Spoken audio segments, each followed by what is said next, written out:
Negative thinking is a major problem. If you're trying to be successful or happy, you have no room for negativity.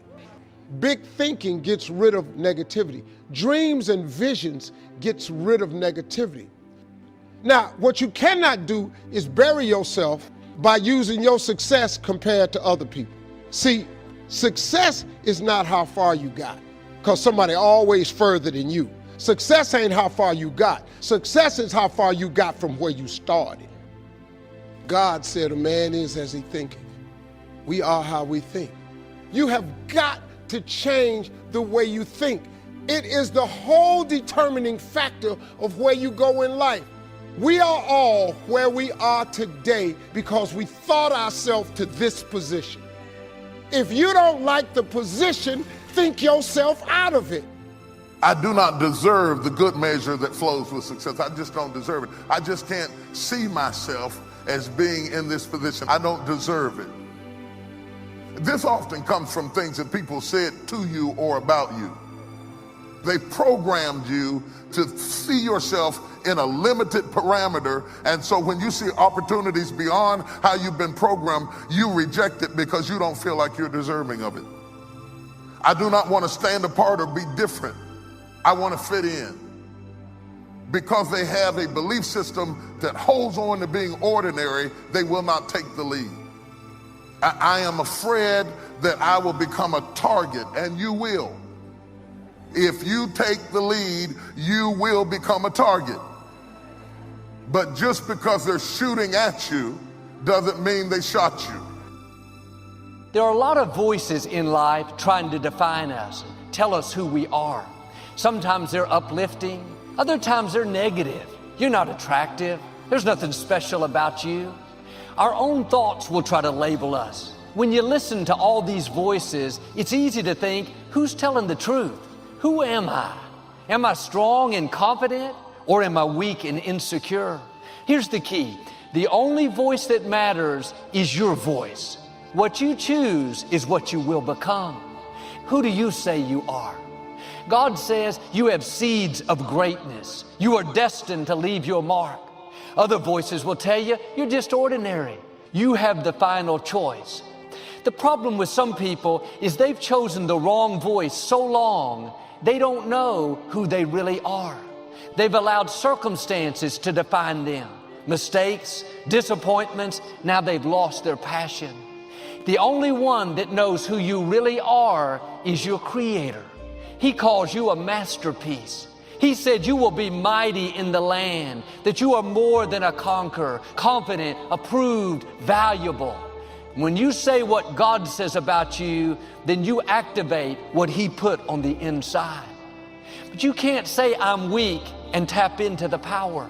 You can't say I'm not that talented and tap into your greatness. Who do you say you are? Not who do other people say you are? Who do your coworkers say you are? No disrespect, but you are not who people say you are. You are who God says you are. If you let them put their limitations on you, convince you that you can't accomplish your dream, then because you're letting them define you, what they're saying is going to come to pass. Don't repeat the negative people have spoken over you. Imagine someone asks you, who do you say you are so we can tell others? Well, this pandemic has me worried. My back's been hurting. These kids are getting on my nerves. I'm really discouraged. That is not who you are. Go back to the scripture and say what God says about you. I'm strong, talented, favored, blessed, forgiven, fearfully, and wonderfully made. I am not what I feel. I may feel weak, but God says I'm strong, so my report is I am strong. You may not feel up to par. You're dealing with an illness, fighting that depression. It's easy to wear the labels, sick, depressed. That's just who I am. That's not who you are. That's what you're dealing with. Don't let that difficulty become your identity. What do you say about yourself? I'm sick, I'm depressed. No, I'm healthy, I'm free, I'm happy, I'm victorious. If you'll start saying what God says about you instead of what you feel, you'll see things begin to turn around. I talked to a man that was so down on himself. He said, I feel so unworthy. I don't deserve to be blessed. Being against yourself is not going to help you move forward. The enemy is called the accuser. He'll remind you of every mistake you've made. He'd love for you to wear these labels, unworthy, no future. I told him what I'm telling you. As long as you see yourself unworthy, it's going to keep you where you are. Why don't you say what God says about you? I'm forgiven, my past is over, and my future is bright. Who do you say you are? What you say overrides all the others. Now quit saying negative things about yourself. I'm so overweight. I'll never get out of this neighborhood. I'll never break this addiction. You're going to become what you believe. What you say about yourself is going to become a reality. Well, I'm just average. You're going to be average. When the truth is, God didn't make anyone average. But as long as you believe you're ordinary, you won't shine like you're supposed to shine. When Moses was born, the scripture says he was no ordinary child.